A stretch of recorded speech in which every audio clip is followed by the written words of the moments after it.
Hey there, I'm Heba Shunbo and welcome to Mommy's Happy Hour. I'm joined today, in the flesh, by my friend Naila Halawa. This is the first episode for me that I was finally able to record in person since I actually started the podcast. Well, besides my husband, obviously, since he lives with me and he's always in my space. As you know, with 2020 being such a bizarre year with social distancing, I was really happy that I finally got to have some human interaction. So I'm really glad she accepted to come over for her interview. Naila was diagnosed with an autoimmune disorder when she was 24, which brings with it its own complications. We spoke about how she copes with it and how it affected her decision to become a mother. We also got to comparing notes about how our husbands have responded to parenthood. And we came to the lovely realization that we've turned into our own mothers. Shit, how did that happen? So I was wondering, if you can give me a little bit of background about your disorder because I don't know it. And also, how did it affect you and your decision to have kids or not? Did it have any effect on you or not? With autoimmune disease, there are 80 different kinds. So you really have to figure out which kind you have. And I'm going to be honest, I don't know much about it. So they look at your test results, they look at what you complain about, and then they kind of diagnose you with either 2 or 3 or 1. So I have lupus. Lupus affects my joints. So it was hard for me to walk at some point, open doorknobs. I couldn't squeeze a lemon. This is when I started noticing my body was against me. Something was wrong. And then he told me, depending on how bad your lupus is, or if you have rheumatoid arthritis, they couldn't figure out which one I had. You won't be able to have kids, or you won't be able to sit in the sun, or we're going to have to give you chemo. I'm lucky enough that it was mild and that they got it under control without giving me chemo. So I'm on hydrochloroquine, which everyone now in 2020 knows. Okay, but yeah, I've been of on course, it because of COVID. Yeah, so I've been on it since 2011. A year ago, I got on cortisone, but I think it's because I had kids. That you had to take cortisone? Yeah, because what happened is if I sleep 8 hours a day and I work out and I eat healthy, it's under control with taking hydrochloroquine. But, and I was worried after I got married that I would have trouble having children, and I wasn't really sure. So I went to a few doctors. We were living in London, and I got a lot of information, and it wasn't very exciting information. So I read a lot about it, and I didn't push me. We were married for a year, and I said I was ready, and he said he was ready, so we tried. How old were you when you got married? I was 28 when I got married. I had my son a month before I turned 30. Okay, so you had been living with your autoimmune disorder for a few years. For a few years, I had it under control. If I overdo it, if I go out too much, if I'm not getting enough sleep, I just get a flare. And that would make me, I could lay in bed for a week or two, and it's just hard for me to walk and things like that. It has affected me. So I was lucky enough that it didn't affect my pregnancies. So you didn't have a tough pregnancy because of it? In the beginning, not. I noticed with my second one that it affected my first one. I don't know how to say it, but I was lucky enough to take hydrochloroquine. And then they told me when you get pregnant, your body builds steroids. And that's going to help you. So actually during pregnancy, it's actually been it was good better. for you? I had less pain. I had pregnancy pain, but I had less pain. You wake up in pain. In general, I live with pain. The second pregnancy, I noticed that the first one had to do a lot with my lupus, but in London, they didn't inform me of this. My son didn't gain weight for a week and then started losing weight at about 37 weeks into my pregnancy. And my doctor said, go away for 3 days, come back, let's see if he's gaining weight. He wasn't. And they had told me the whole time he'll come out 3.2. My son came out 2.5. And in my stomach, he was 2.7 at some point. So this was the effect of... This is effect. So what happened to me, and I learned that the second time around with my daughter, that a doctor I went to here in Egypt actually told me, did you have any problems giving birth? Did you have any problems? I said, no, everything was fine. He's like, how? Your placenta starts to degrade, and your amniotic fluid gets less, and your umbilical cord starts to erode. So it's not sending food to my kid. And that's why they either stop gaining weight. My son lost weight. My daughter stopped gaining weight. He took her out really quick. So before she starts losing weight. Did you have natural childbirth? The first one was natural in London. The second one was cesarean. I wanted a cesarean, the first one. Okay. And I got bullied into doing natural, which was really tough because I had no amniotic fluid. I couldn't push him out. Oh God, so that I must just have been spent painful. the whole time apologizing to the doctor. And then my husband bent down. He said, "You need to stop apologizing." Because she was yelling at me that I couldn't push him out. But when I gave birth the second time, he told me that was the worst thing. They put you in danger. They put the baby in danger. You should not have been giving birth naturally. Oh my God. So like, I was traumatized by my birth the first time. I can't even look at pictures of how much pain I was in and like everything that happened. I don't want to scare any other mothers who are not. Oh my God, that must have been awful then. Yeah. But my second one, I was like enjoying it. I was like thanking the doctor the whole time. It was wonderful. I was so excited. Yeah. I really enjoyed my cesarean. Oh my God, I was, this is funny. I kind of like the whole natural childbirth thing. I like the whole idea. You know how we kind of glamorize it's it in our heads? romanticized. Exactly. So when I decided, I was pregnant with twins, and I got pregnant at 41, right? So my doctor is my IVF doctor, so he was following up with me every like month. He'd see me.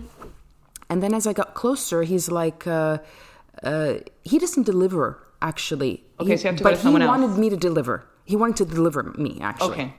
So when he told me this, but he told me this later on, but you know how Egypt is. He didn't inform me at the beginning, so everything's kind of haphazard. I was seeing another doctor that was going to deliver me. Yeah. And then at some point, I felt like I was two-timing my doctors because I was like, oh shit, but I now have to pick who I'm delivering with. I have to pick one. And my IVF doctor, of course, because he was with me and through like a lot of shit.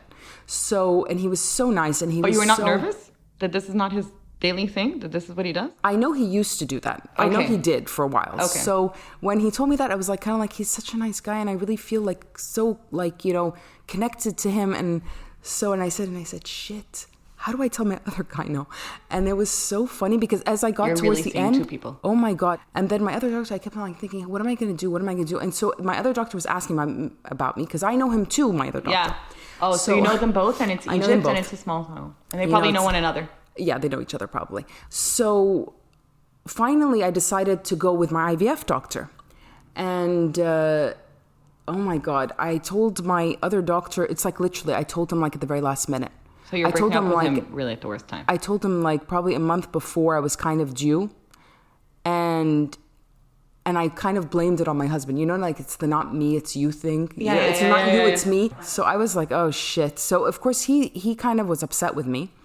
But my IVF doctor, going back to the whole childbirth thing. So I went to my IVF doctor and I was like, listen, you're due on, I think if I was full term, as twins, obviously you're less, you're earlier. Yeah. Full term, you would deliver probably, he said 30th of Jan or something like that. But probably 16th of January because, you know, you have twins, I don't know what. So that's around then. So shall we book it for then? I said, sure, let's wait until we get closer to the date. Then as we got a little closer, I was like... you didn't realize you were giving birth cesarean? No, I was like, this is going to be C-section, right? He's like, yeah, of course, all multiple pregnancies are C-section. Yes. So I said, okay. And he's like, your age and all of that. He's like, it's not really an issue, but, you know, we prefer just to be on the safe side. So I went to him one day and I was like, you know what? I've decided I'm going to do a natural childbirth. And he just burst out laughing. He cracked up. Like I did right now. Yeah. I was trying to politely not doing it in the mic. I can see it. But anyways, so he cracked up. I was like looking at him. I was like kind of like insulted. I was like, what's so funny? And he's like, fine, sure. Do you think you can handle childbirth naturally with twins? I was like, God, do I look like that much of a pussy? And I was like, yeah, I think so.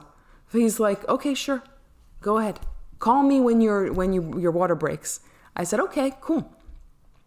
2 weeks later, we were at a dinner. This was the 16th of Jan. Okay. So that was my due date. Okay. I was massive. At that point, I had to carry my belly to like, it was constantly squeezing on my bladder. And painful. But I was kind of at that point getting apprehensive about giving birth and having twins and having to take care of them. For me, I felt like the belly is like, let me hold off a little bit longer. And we were at a dinner party and I remember just breaking into a sweat. And I hate to say this, but I had like this, like, I felt like I got like gas and I could almost not control it. I said, oh my God. I said, I need to go to the bathroom.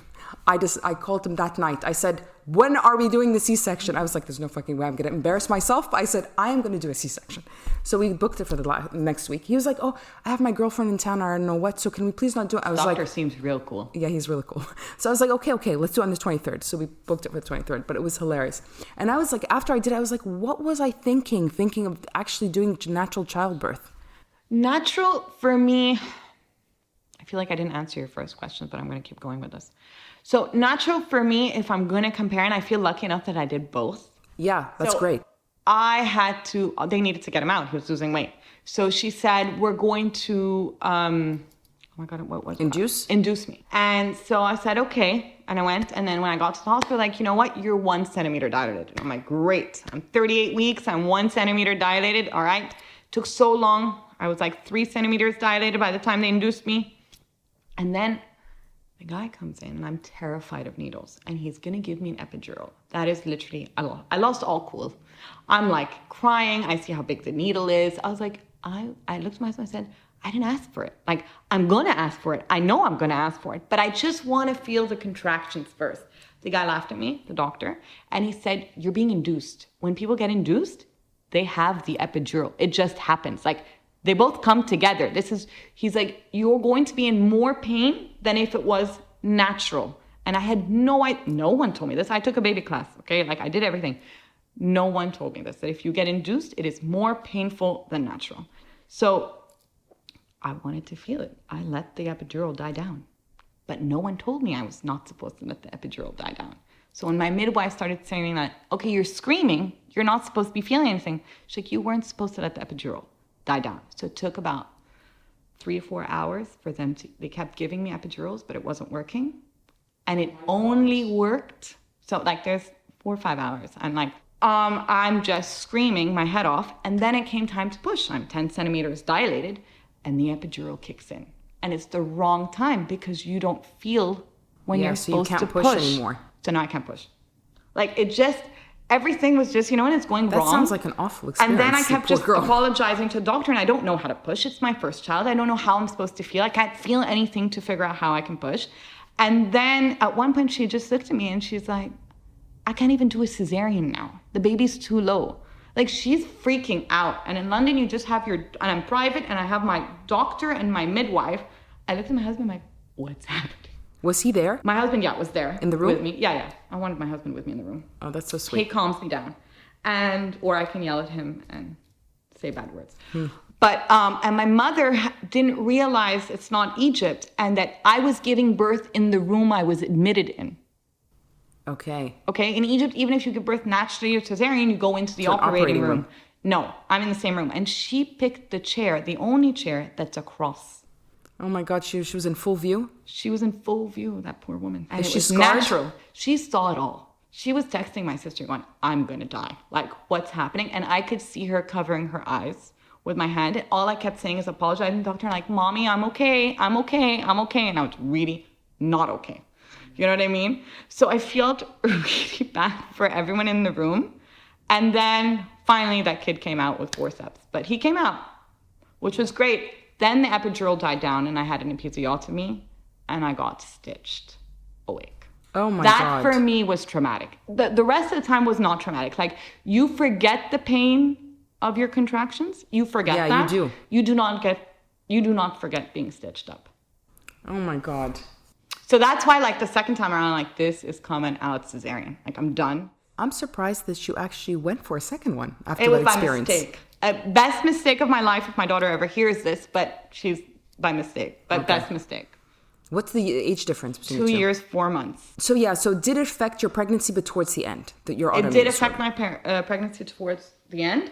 And I think it affects me now that I have kids. Because you don't sleep through the night for a while. Okay. So it gets me exhausted. And I constantly have interrupted sleep. So that doesn't help me.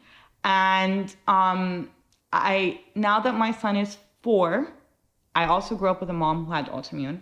So now when he's 4 and he's like, Mom, you're in bed. Why are you still in your pajamas? Are you tired again? Are you tired again? That emotionally this year is affecting me. Like I'm upset. You know what I mean? Because I'm the kind of girl, I will get up when I'm in pain. But there are some days where my body needs to crash and I kind of need to let it go. But it's just annoying to kind of see my son starting to realize that I'm tired, that I'm in bed, or I'm like slumped on the couch and I can't get up to play with him. So I'm noticing it more the older he gets, that he's noticing it. Is it worse now as he's gotten older, or no? It's just that it's more demanding, that you kind of have to interact with them more. Basically, when you give birth, you have a flare is like of it coming back. So you have a 50% chance of a flare after birth because you're exhausted, you're tired, you're not sleeping, you're not eating correctly. Like with my son, I got help the first 3 months in London. I got a nurse. I didn't have a mom, didn't have anyone helping me. I didn't have anything. So my mom's gift to me was a nurse. Best gift ever. So you got to sleep. I got to sleep. I got to sleep during the week, but you're a new mom and it's your first child. I was just going to tell you that. By the way, everybody told me you have to have a night nurse. And I got a night nurse. But it didn't, because, like you said, because it was my first time being a mother, obviously, I was paranoid. I was like a paranoid freak. The only thing that helped me, you had two, so it's different. Like, I knew that she could manage one, and I would keep the monitor by my bed. So it's like I'm asleep, but I'm there. I was in London. My nurse was sent from heaven. Like, she is an angel. Love you, Dorcas. Will remember you for the rest of my life. She taught me everything. I love her. From Uganda, the best woman I've ever met. I had an Egyptian nurse here. She was great. She stayed with me longer. But no, I did not trust. Like, I trust, but like sometimes I go up and wake her. You know what I mean? So the monitor is in my ear. And I'm trying to get my sleep, but I'm not getting my sleep. I was paranoid, and I felt really bad. I felt like I was being a bad mom by just zonking out all night. But I couldn't. It's like I couldn't. So I would get up. And of course, there were a couple of times when I found her asleep, holding one of them and completely asleep. I freaked out. The good thing that happened is, like, I had my husband, I was like, you fucking stay up. And he used to stay up late anyways. And I sleep early. So I was like, you fucking stay up. And so it was kind of like on the shift. So like the overlap was like an hour or two maybe. So I was okay with that because it was during the time when they weren't being fed or anything. So it was okay. But no, I went into complete paranoia, and like I went on like into a meltdown when I saw her like asleep with one of them in her arms. I said, shit. I totally understand. I found her once like also in bed. I'm like, no, my daughter sleeps in bed. Like, I have lupus. I do not rock my children. I do not hold my children to sleep. My arm hurts. And I'm lucky enough to actually have a husband. Like in London, I used to get tired because I had no, there were days where I'd tell my husband, you can't go to work today. Like, I physically can't carry him and bathe him. My arms are not working. And he was nice enough to stay home. He had a little office. He'd work. And like 6 o'clock bath time, he's helping me bathe the baby because I can't carry him. Like, and that was the biggest thing when I got both the nurses was you cannot rock a baby to sleep. You cannot hold this baby to sleep. You need to put the baby, and the baby needs to settle from day one. Like, if I need to function in London and clean my house, cook, do my errands, have no help, no family to call when shit hits the fan, I need this baby to settle nicely. And he was the most amazing baby. 7 to 7, 3 months. Wow. Sleeping through the night. It was a godsend. My daughter was a different thing, but I had a lot more help here.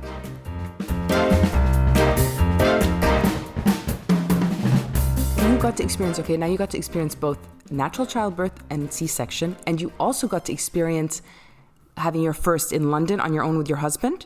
Yeah. And you got the experience with your daughter here in Egypt when you have like everybody is in your fucking business. Like, everybody helps out. It's great. But I found it to be fucking draining. The first year and a half, I wanted to kill everybody. Now, I have to admit, now that they're almost 3, actually now it's amazing. Yeah. 2.5, starting from 2.5, I thought it was much easier because also the extra help now is great because now I get to go, and if I want to go out, I'll be like, okay, Mom, can you come babysit them? I'm not like a paranoid freak. The porter would tell me what to do. The porter? Oh, the neighbor. I was, the police officer in the street once came to me and gave me a lecture. I was like, oh my God, this is just the fucking Twilight Zone. So I remember thinking, first of all, I was exhausted because I had to have help with twins. You have to have help. Are you kidding? Have to have people helping you out. I cannot physically do it on my own. And, but I was exhausted. I was trying to figure it out on my own. And at the same time, I was getting And all different conflicting advice, by the way, mind you. Oh, no. In Egypt, you're never going to get the same advice. Everybody has different advice, and everybody's advice is golden. Everyone. And they change their opinions. Oh, yeah, that's true. It just depends on the time and the day and the circumstance of your babies are crying or not crying. So then you'll get that kind of advice. Yeah. So what was the difference for you?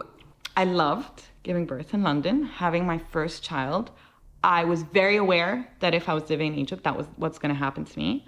Also, I'm very set in my ways. I like to do things my way. I'm anal, I'm OCD, and I do not like people in my business. You know what I mean? Like, and my mother and I are exactly the same, and we have friction most of the time. She's right. I cannot deny it. But when she offered to get me the nurse, I was like, yeah, but we can't have conflicting opinions. But my sister had given birth before me, and her child now, her oldest is 15. Wow. So my son is 4. They're like 11 years apart. So my mom had done all this with her, and I saw it, and she did a great job. My sister's kids were on a routine. My mom really helped. She was really hands-on. So when I was and in London, it's normal to get a maternity nurse. Like, I didn't feel bad about it. I actually felt worse in Egypt. I didn't feel bad in London. And when I called my sister and I said, what do you think if I get a maternity nurse? She's like, you get a maternity nurse. And I was terrified about my sister's reaction because she did it alone. She did it without the maternity nurse. She did it with my mom. She stayed a month and then she'd move. With the second one, she refused to come to my mom's house.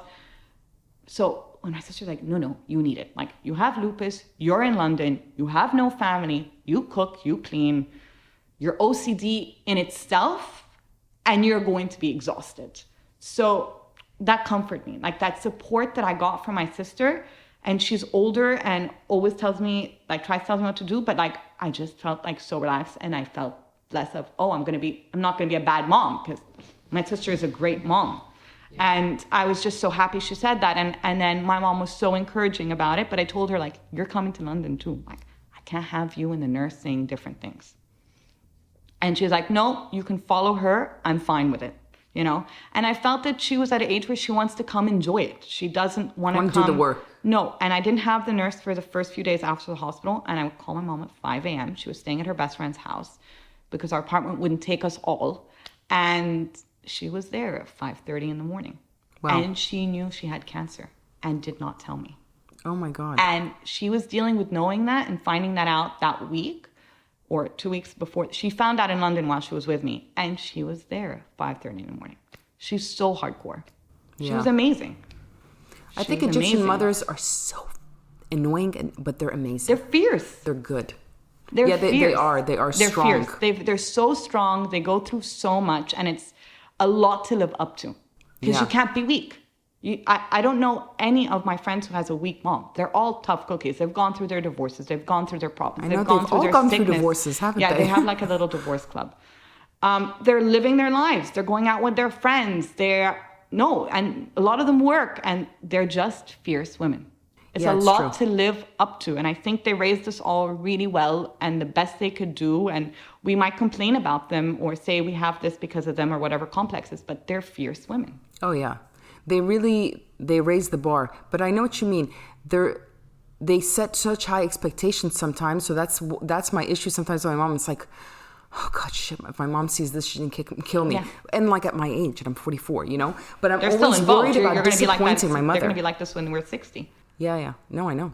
I guess for me in my 30s, it would have been more, we clashed a little bit more. Now it's like, okay, we clash, but we love each other and we are Exactly. I feel the same with my mom. I feel like since I moved back, we don't do well living on the same roof. But I feel like the older I got, the more of a friendship. And I think we realized we're so identical. This is why we clash. I'm her. There's no doubt about it. I'm more her than my sister is. And this is why we clash. But I do remember her telling me I'm a good mom. And that for me was like, I know I've reached the peak. My mom is not the kind of mother who praises her children because she doesn't want it to go to your head. You know what I mean? My God, my She'll mom focus more on the weakness. And I'm her. I do not like... Like when his report card comes out and he's 4, it's not really a report card, it's a paragraph. And I just like want it so detailed, and I will send it to my husband and I will detail the 2 negative points. My sister's like, you're horrible. Like, the woman just said all nice things. She said 2 negative things. Yeah, but those are things we need to work on, you know? I'm a tiger mom and I don't mean to be, and I'm working on it.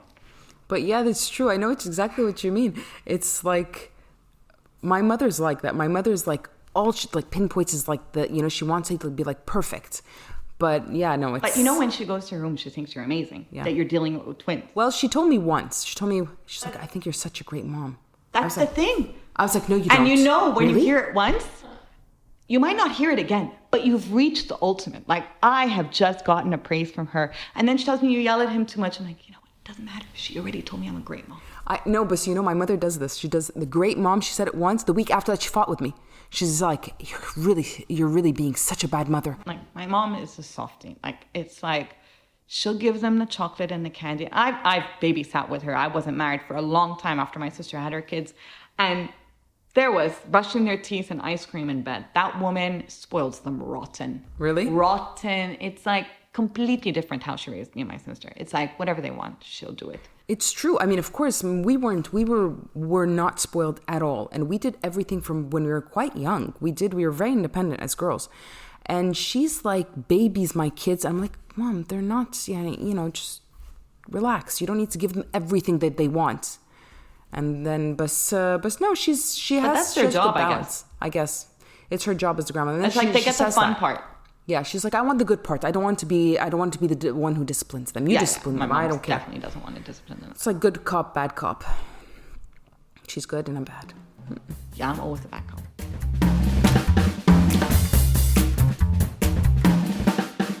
How about your husband? Is he helpful? What ways is he helpful? He is very helpful. I think he's a great dad. I did not have the best dad. So like, I feel when I see him with my kids, it's like I'm falling in love with him all over again. Like, that's a sexy moment for me at this point in our lives. Yeah. In London, it was really us against the world. That's what did it get you guys closer when you guys were in London more than here? For sure. And I think it was closer even before we had our kid. Like, I would get tired or my lupus would flare and he would go down and get my medicine. And then I moved, I didn't have my blood pressure. I have low blood pressure. I had to go find me my blood pressure, what is it called? Machine and things like that. And he was just so helpful. And it was, when one of us is sick, even if he's coming home late from work, he has to come home earlier before like the pharmacy closes to get my medicine and to come home. You're working as a team. There's no driver, there's no nanny, there's no sister, there's no family. It's just the two of you. You're working as a team. One is sick, the other one is like really there to catch the other person, is doing the tea and the soup. And, he's serving me because like, that's it. That's all I got. And I think when we had our son, it was definitely, we were there for 3 years. It's one of the best 3 years of my life. We really worked as a team. It would take us 8 hours after we had my son when he was a newborn to leave the house. And then we had, you're like breastfeeding and you have like a window and he was reflux and you have to hold him up for 40 minutes. And if you miss that window, it's like change, sleep, we're done. You have to wait for the next window.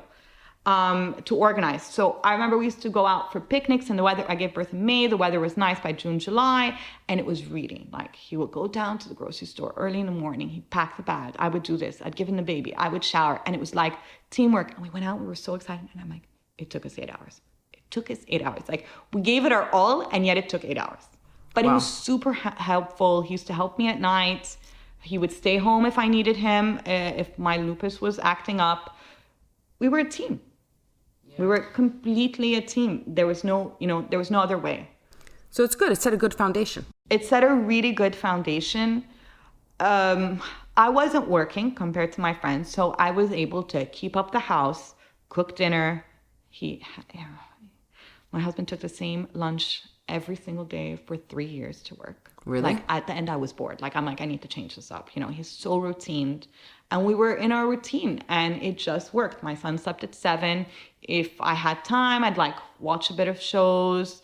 I would clean the house, all the toys packed up. I would make dinner, and he'd come home. If he wasn't too tired, he would do the dishes because I cooked. Like, there was a thing. And if he didn't, I would just like clean up. But like, I'm OCD. I'm like detailing the bin at 12 at night, Yeah. Waiting for him at 11 o'clock to come home. The best time would come at 9. But we were a team. We did it together.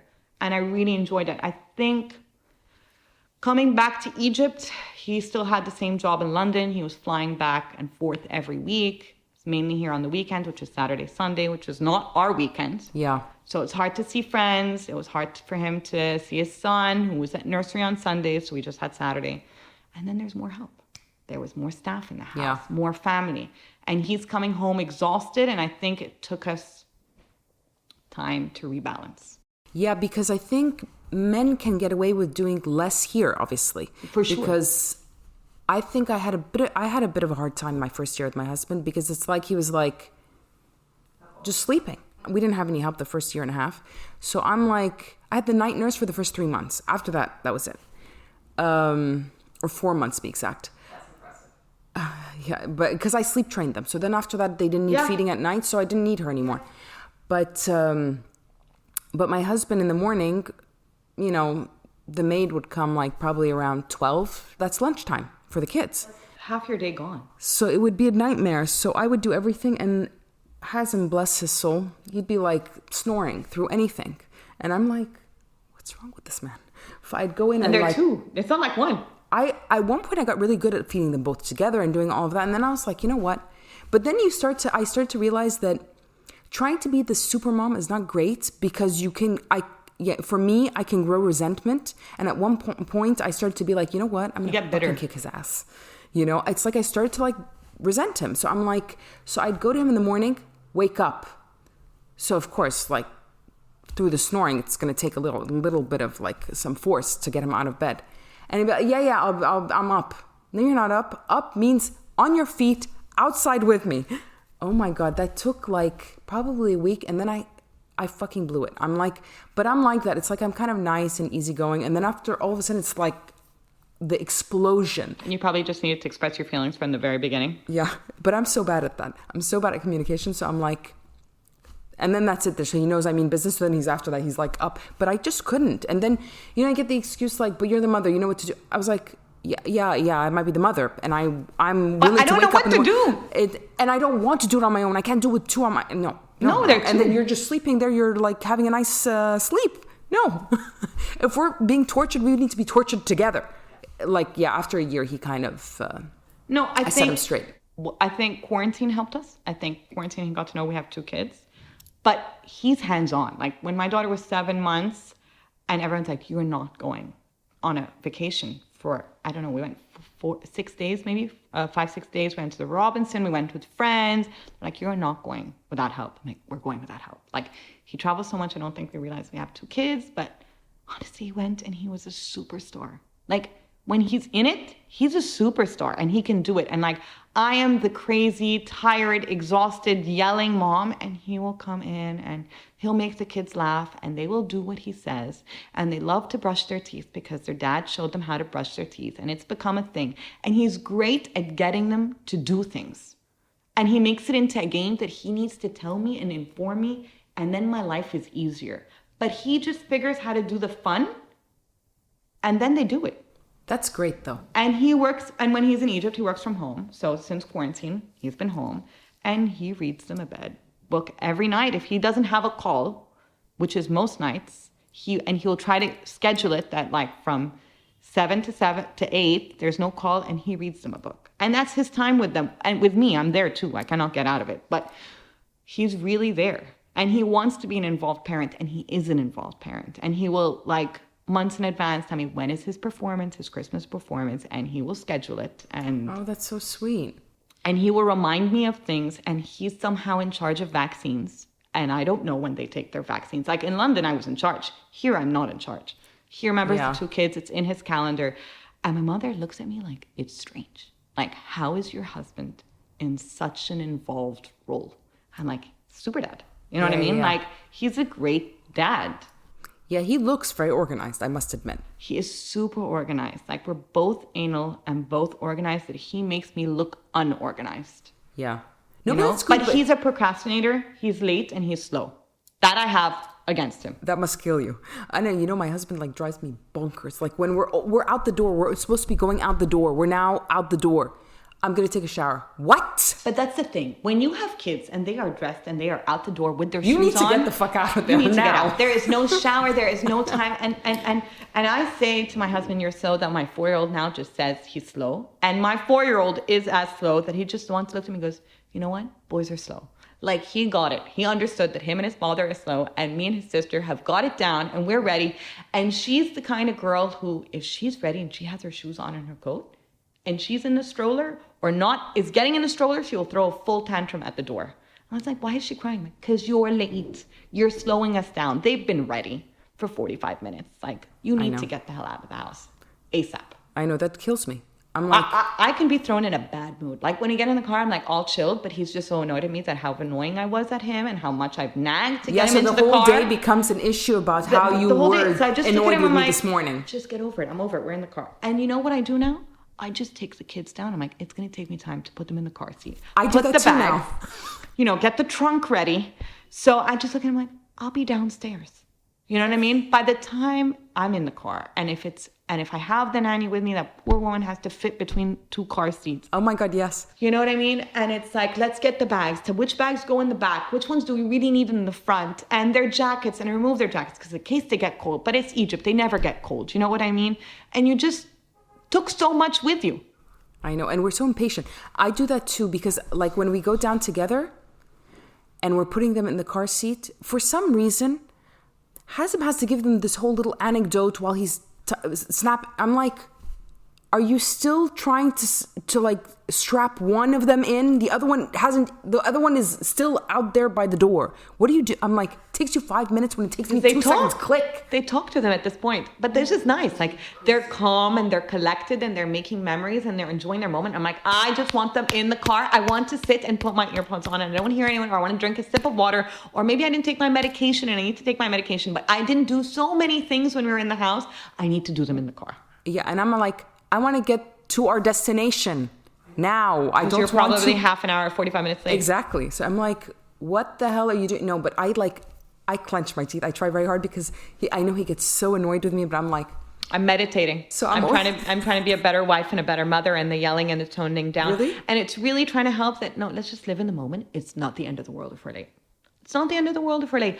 But my parents were so about being on time, and it's the only thing they ever agreed on in their life was that you need to be punctual.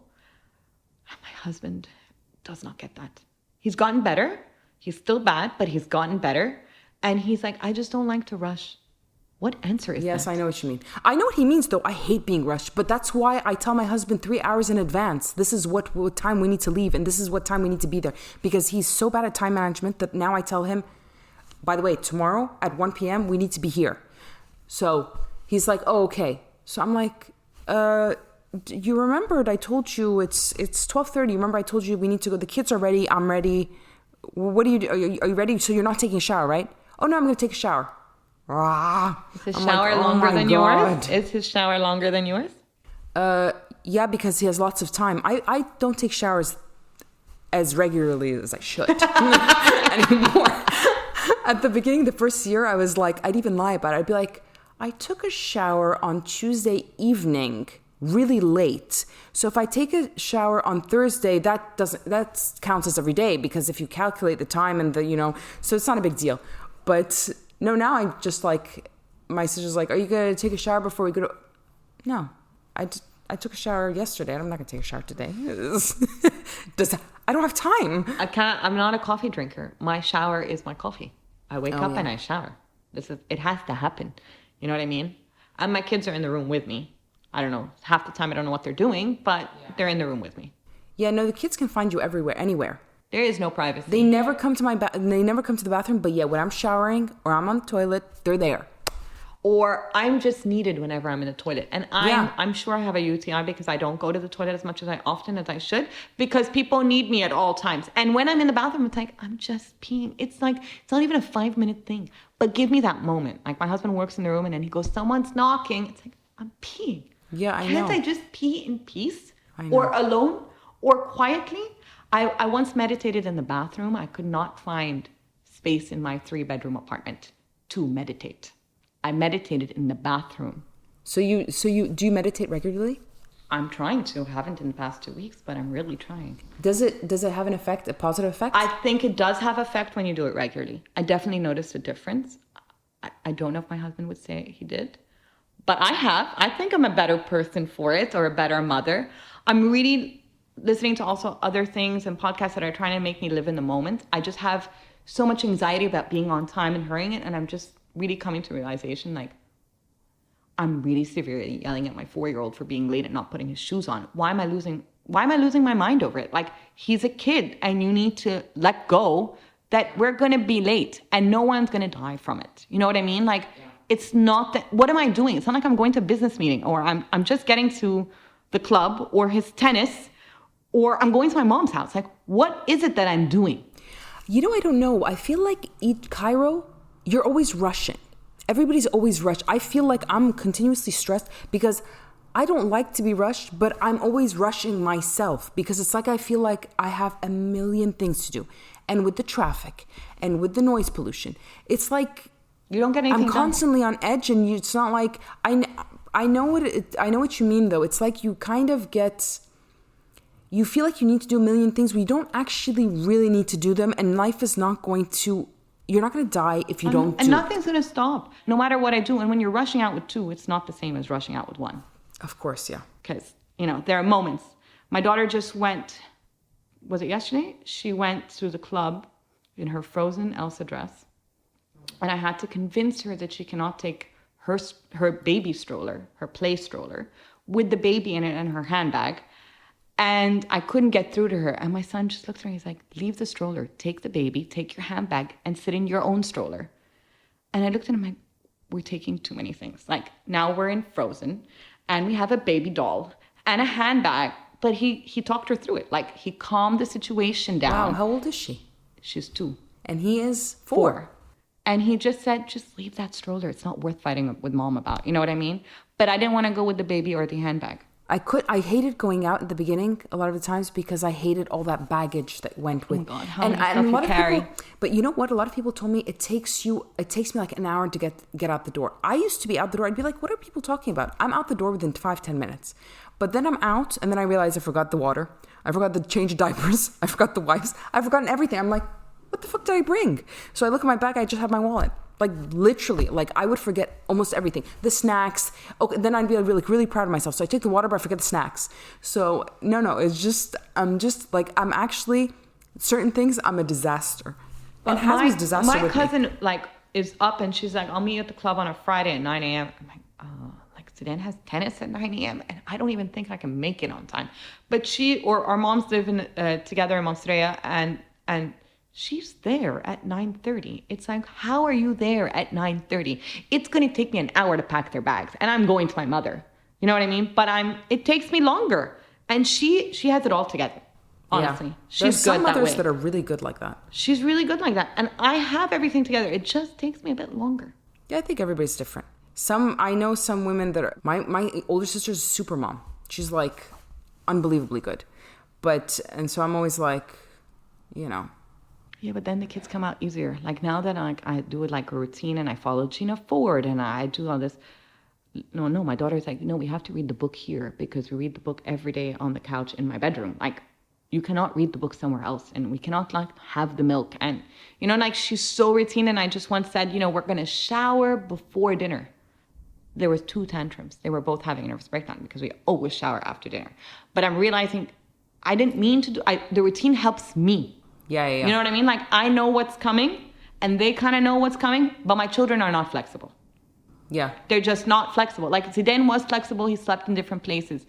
Tamara, I left her home a lot. Like, she will fight with me, like, I want to take my nap in my bed. And she's 2 and can communicate it clearly. Like, you're ruining my day. I want to sleep in my bed.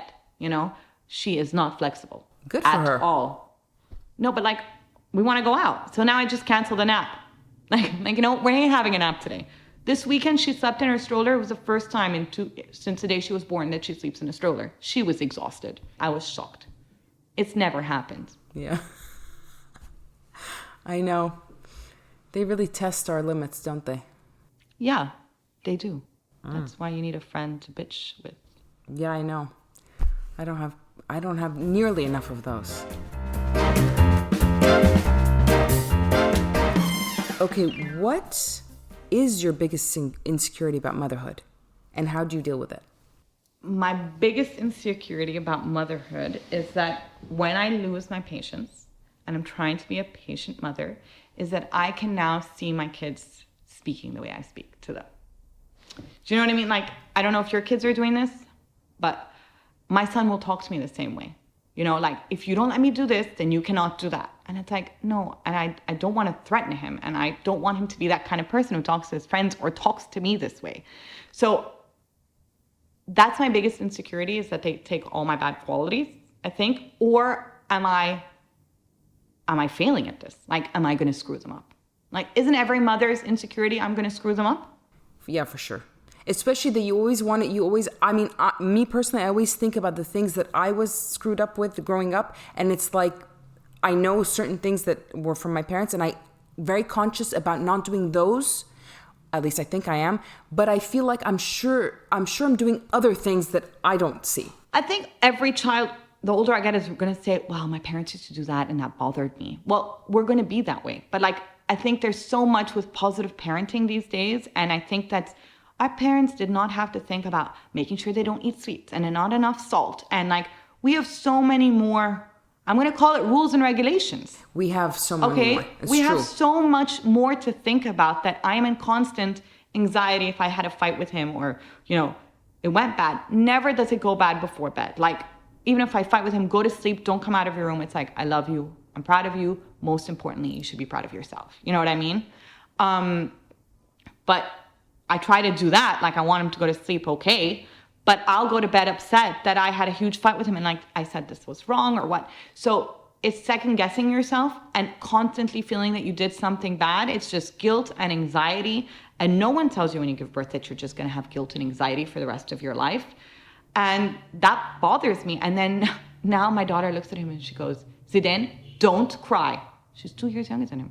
She's lecturing him. Don't cry or you're not going to go to the club. It doesn't mean that I'm succeeding, but I'm definitely more self-aware about how I speak, because I can see that they're doing what they see and what they hear.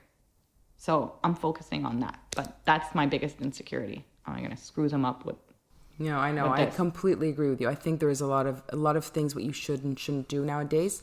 And I think it can make any mother insecure, any parent insecure. I completely agree. That was like really well said. Being self-aware is like, that's one of the most important things. And I just feel like, okay, if I'm self-aware and I notice what I'm doing, then I'm going to try and be a better mom. And sometimes I pray, I'm like, God, please make me a better mom. You know what I mean? Like, and if I want it so badly, then I'm doing the right thing.